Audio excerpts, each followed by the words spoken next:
Welcome to the Terrible Take, a daily segment telling Steelers Nation what's on our mind. I'm Bryan. The Pittsburgh Steelers wrapped up their 2022 mandatory minicamp last Thursday, and that means we are now in the slow news cycle portion of the offseason. This week, there were two main Steeler-related stories to get things rolling, and neither of them were negative in nature, which is obviously a very good thing.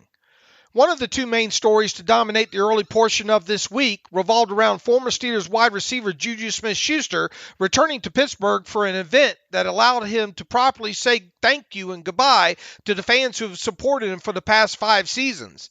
A byproduct of that Smith-Schuster Pittsburgh visit was highlighted further by the wide receiver saying he could see himself back with the Steelers in the future.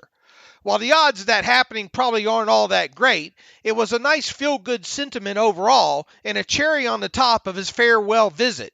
Smith-Schuster will obviously still have his Steelers fan detractors moving forward, but personally, I think he's a very good kid overall, and I will root for his success in the NFL moving forward. The other Steelers-related story to dominate this week, well, that one revolved around defensive players T.J. Watt, Minkah Fitzpatrick, and Alex Highsmith, all essentially getting schooled on an area pickleball court by Meg Burkhart, a local mother of 5 who probably isn't even 5 foot tall and likely twice the age of each player. How great was that? She didn't even know initially that the 3 players she jumped into a game of pickleball against were members of the Steelers until after the fact. The whole story has now gone viral and has to be the feel-good story of the month so far when it comes to the Steelers. All of this just because 3 teammates decided to get some extra exercise together away from the team facility and include some competitiveness as part of it. That has to make every Steelers fan smile, right?